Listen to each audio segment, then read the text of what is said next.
Hello students, चलिए पढ़ते हैं। आज का टॉपिक है चैप्टर की शुरुआत करते हैं। नया चैप्टर है एल्किल हैलाइड। सेकंड केमिस्ट्री का पहला चैप्टर है और आज की हेडिंग शुरुआत करते हैं द मोनो हेलो एल्किन। यहाँ पर कुछ बेसिक एग्जाम्पल लिख रहा हूँ। यहाँ पर C2H5Cl।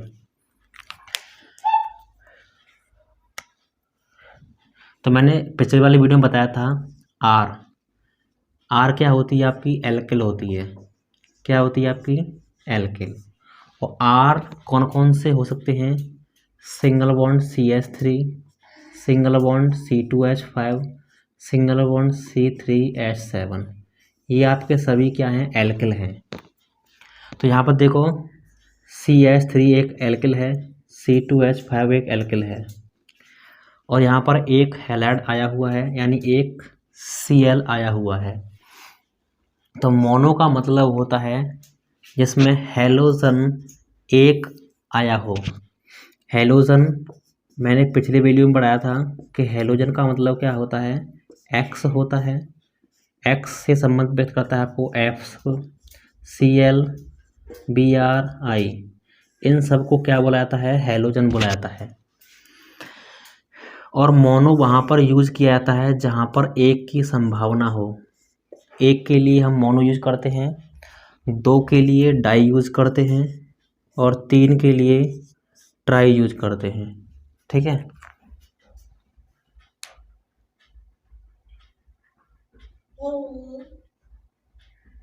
तीन के लिए ट्राई यूज करते हैं। तो यहाँ पर CH3 क्या है, एल्किल है। C2H5 क्या है, एल्किल है। एल्किल के साथ एक हैलोजन आया हुआ है। यहाँ पर भी एक हैलोजन है, मतलब Cl एक है। Cl परमाणु कितने हैं, एक है। डाई हेलो एल्किन का मतलब क्या होता है, यहाँ पर आप CH2 Cl2 ले सकते हैं। यहाँ पर कितने Cl हो गए, दो। अगला C2H4Cl2। इसे हम किस तरीके से लिख सकते हैं, CH2 single bond Cl, CH2 single bond Cl। इसको हम इस तरीके से भी लिख सकते हैं। तो यहाँ पर कितने Cl हैं, दो Cl हैं। तो इसीलिए यहाँ पर कौन सा हैलोजन होगा, डाई हेलो एल्किन होगा। ट्राई के लिए हम क्या करेंगे, यहाँ पर तीन हो जाएंगे, CHCl3। जो आपकी क्लोरोफॉर्म होती है वो ट्राई हेलो एल्किन है, क्लोरोफॉर्म। CHI3 है, आइडोफॉर्म। ये भी आपकी कौन सी है, ट्राई हेलो एल्किन है। ब्रोमोफॉर्म CHBr3, ये आपकी कौन सी है, ब्रोमोफॉर्म। यानी एल्किल के साथ तीन जब हैलोजन परमाणु जुड़े होते हैं तो वहाँ पर कौन सा होता है, ट्राई हेलो एल्किन होता है। तो इसकी परिभाषा आप सिंपल तरीके से आप लिख सकते हैं किस तरीके से, कि ऐसे हेलो एल्किन जिसमें एक क्या होना चाहिए, हैलोजन परमाणु जुड़ा होना चाहिए, किसके साथ, एल्किल के साथ। तो वहाँ पर कौन सा होगा आपका, मोनो हेलो एल्किन होगा। जहाँ पर हैलोजन परमाणु आपके दो जुड़े होंगे तो वहाँ पर कौन सा होगा, डाई हेलो एल्किन होगा। यानी ऐसे हेलो एल्किन जिसमें एल्किल ग्रुप के साथ दो हैलोजन परमाणु जुड़े होते हैं, क्या कहलाता है आपका, डाई हेलो एल्किन।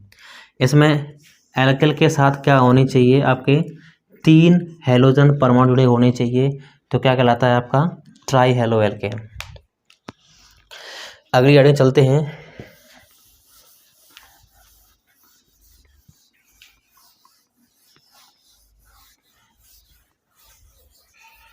आप इसे परिभाषा के रूप में बनाकर लिख सकते हैं अपने हिसाब से।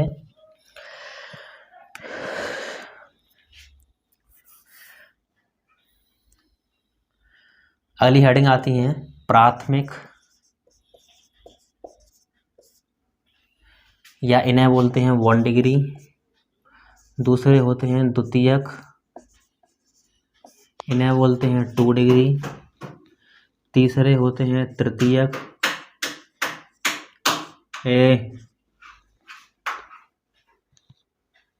3 डिग्री। ठीक है,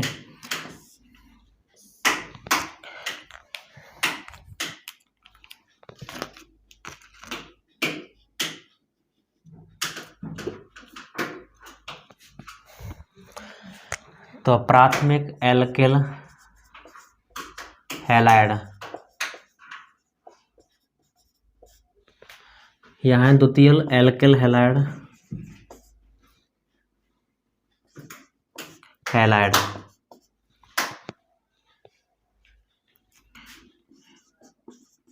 ऐसे यहाँ पर होगा तृतीय। प्राथमिक, द्वितीयक, तृतीयक भी पेपर में पूछा जाता है। 1 डिग्री, 2 डिग्री, 3 डिग्री से भी आपका परिवार ने पूछा, पेपर में पूछा जाता है। तो यहाँ पर एग्जाम्पल देख लिए, उससे निकालेंगे परिभाषा। CH3 CH2Cl, CH3 CH3Cl,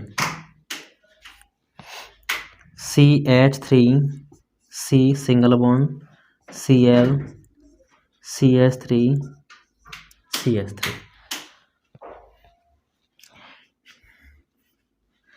यहाँ पर आपके केमिस्ट्री की बुक में सांकेत इनके रूप दिए हुए हैं।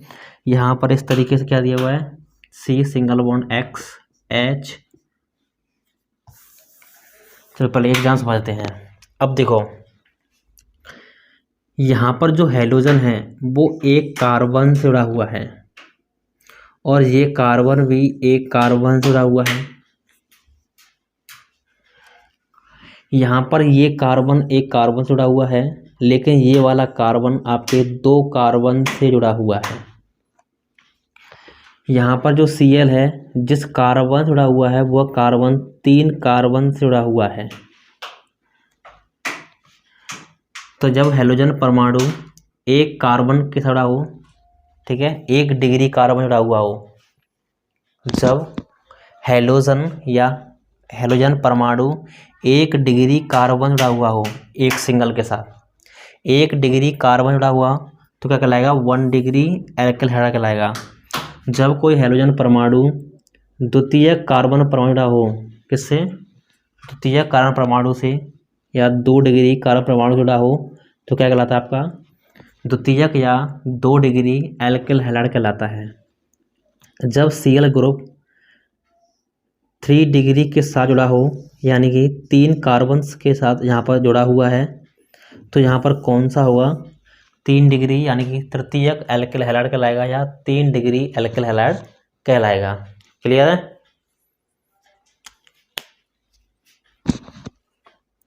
ठीक है, तो यहाँ पर समझ गए होंगे। यहाँ पर आपकी किताब में एक संकेतिक रूप में दिया हुआ है, R single bond C single bond X single bond H और H। देखो X को बोलते हैं हम हैलाइड, X की जगह पे आप Cl ले सकते हैं, Br ले सकते हैं, F ले सकते हैं। यहाँ पर ये जो कार्बन जुड़ा हुआ है एक कार्बन के साथ, और R का मतलब क्या होता है, यहाँ पर आप इस जगह पे CH3 लिख सकते हैं। अब देखो इसका हम ब्रॉड रूप बनाएं, ब्रॉड रूप कैसे, देखो यहाँ पर एक कार्बन है, इस पर 2 हाइड्रोजन है, एक ऊपर और एक नीचे, 2 हाइड्रोजन हो गए। आगे क्या है, Cl है सिंगल बॉन्ड, आगे क्या है CH3।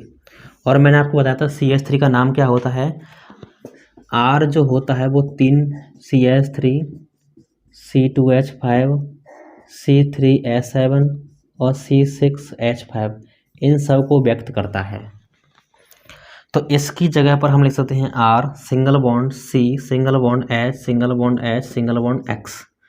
तो यहाँ पर यही सांकेतिक रूप बन जाता है जो आपको किसको दर्शाता है, प्राथमिक यानी कि 1 डिग्री एल्किल हैलाइड को दर्शाता है।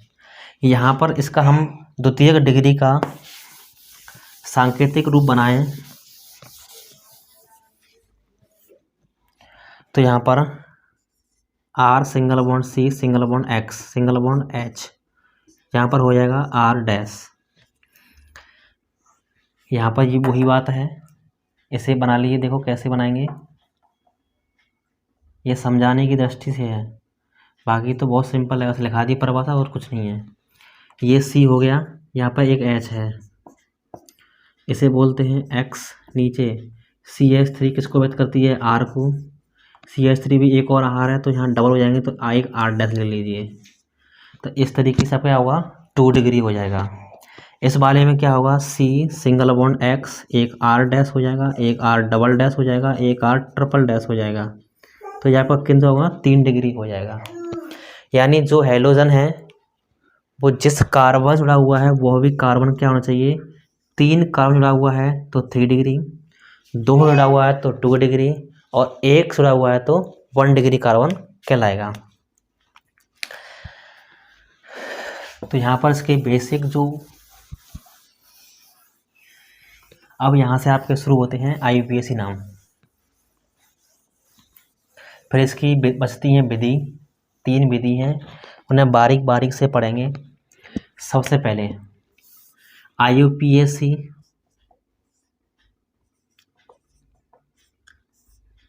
आपके डिवाइडेशन है 2 पार्टों में। पहला है खुली श्रृंखला वाले,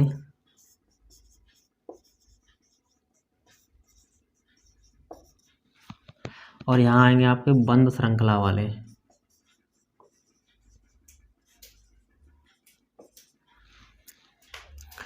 खुली में इन्हें बोलते हैं एलिफैटिक,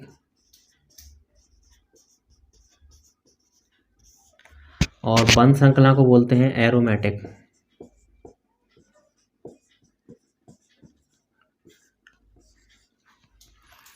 एलिफैटिक में आपके आते हैं 2, संतृप्त और असंतृप्त।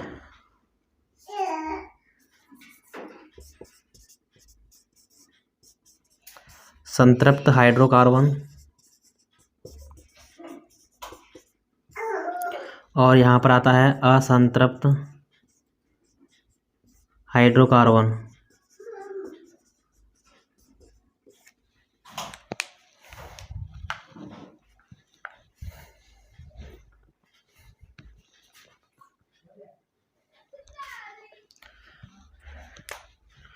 इन्हीं में आपके आते हैं एल्केन, एल्कीन, एल्काइन। ठीक है, एल्केन होते हैं आपके सिंगल बॉन्ड वाले, इनका सूत्र होता है CnH2n+2।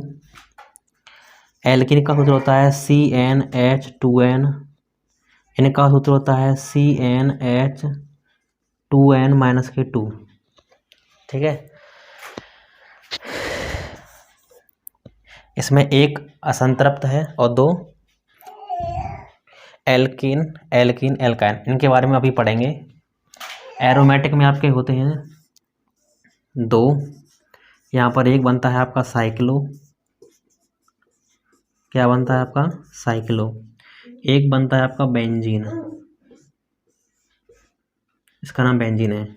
साइक्लो में आपके त्रिभुज हो सकता है, चतुर्भुज, पंचभुज, षष्ठभुज, ये सब। इनका नाम निकालें तो 3 कोण है, देखो साइक्लो तो हर एक में लगेगी, साइक्लो 3 कोने हैं इसलिए इसका नाम लगेगा प्रोपेन। क्या लगेगा, प्रोपेन। इसका नाम साइक्लोब्यूटेन, साइक्लोपेंटेन, साइक्लोहेक्सेन। ठीक है, इस तरीके से आप इन्हें ध्यान रख लिए। अब पढ़ने हमें मैथ, एथ, प्रॉफ, इस तरीके से, वो भी आपको ध्यान रखने हैं। हाँ,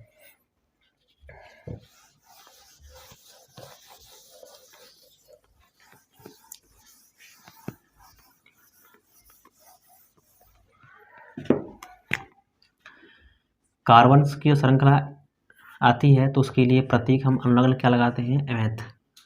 C2 कार्बन्स के लिए हमें लगाते हैं एथ, 3 कार्बन्स के लिए लगाते हैं प्रॉफ, 4 कार्बन्स के लिए लगाते हैं ब्यूट, 5 कार्बन्स के लिए लगाते हैं हम पेंट। कार्बन की संख्या अगर 6 हो तो हम लगाते हैं एक्स, कार्बन संख्या 7 हो तो लगाते हैं हेप्ट, 8 हो तो लगाते हैं ऑक्ट, क्या लगाते हैं, ऑक्ट। 9 के लगाते हैं नॉन, और C10 के लिए लगाते हैं हम डैक, क्या लगाते हैं, डैक। अगर सिंगल बॉन्ड आता है तो हम लगाते हैं AN, ANE, डबल बॉन्ड आए तो लगाते हैं इन, ENE। ट्रिपल बॉन्ड आए तो लगाते हैं आइन, ByNe। तो ये सब आपको ध्यान रखने की योग्य बातें हैं, ठीक है। इसी से आपके IUPAC नाम बनते हैं। हर एक चैप्टर के पढ़ेंगे। तो सबसे पहले यहाँ पे कुछ IUPAC के नियम हैं। सबसे पहला नियम क्या है कि जो IUPAC लागू होती है, IUPAC लागू होती है वो कार्बन से कार्बन तक लागू होती है, कार्बन के अलावा लागू नहीं होती। कार्बन से कार्बन जुड़ा हुआ तभी लागू होगी। दूसरा नियम क्या है,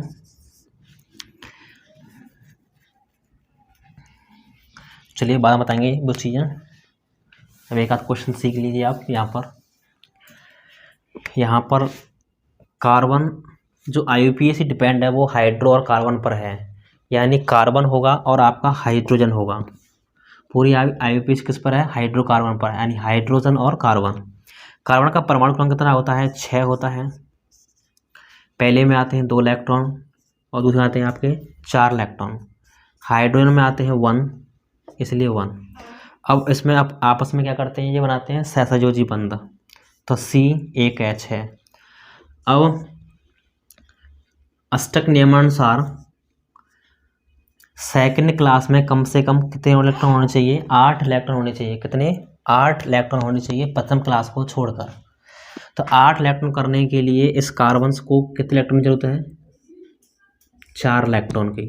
तो ये ऐसे परमाणु से संयोग करेगा जिसको ये 4 इलेक्ट्रॉन कोई दे दे या 4 इलेक्ट्रॉन का साझा कर ले। तो यहाँ पर 1 2 3 4 इलेक्ट्रॉन किसके हो चुके हैं, आपके कार्बन के। लेकिन यहाँ पर हाइड्रोजन 1 है, तो 3 वैलेंसियों को पूरा करने के लिए हमें केवल और केवल क्या लाना है, हाइड्रोजन और कार्बन ही लाना है, क्योंकि इसके अलावा इस टॉपिक में कुछ भी नहीं है केवल। तो बाकी भी 3 कौन आएंगे, आपके हाइड्रोजन। हाइड्रोजन के पास, हर एक के पास कितना होता है इलेक्ट्रॉन, 1। तो यहाँ पर 1 यहाँ पर हो जाएगा हाइड्रोजन का इलेक्ट्रॉन। हाइड्रोजन के 2 इलेक्ट्रॉन पूरे हो चुके हैं, क्योंकि पहली क्लास में कम से कम 2 इलेक्ट्रॉन होंगे। पहली क्लास के अलावा समय क्लास में कितने कम, मिनिमम कैसे होने चाहिए, 8 इलेक्ट्रॉन होने चाहिए।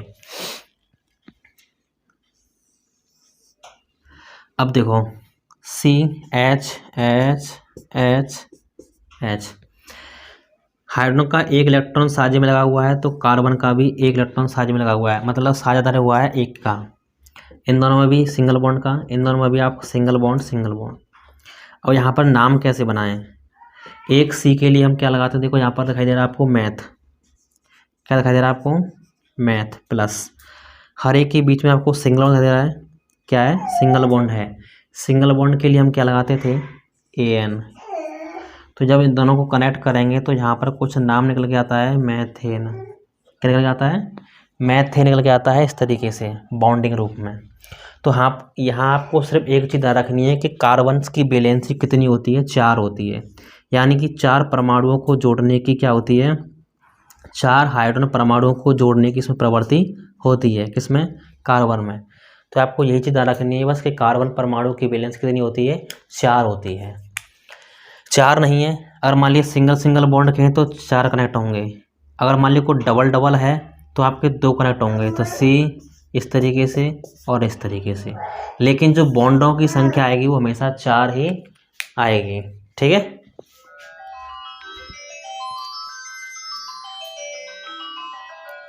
यहाँ पर एक एग्जाम्पल और समझ लेते हैं, क्या होता है। 2 कार्बन की ले लें, 1 और 2। मैंने क्या नाम बताया था कि IUPAC आपको तभी लागू होगी जब आपको कार्बन से कार्बन कनेक्ट करना है।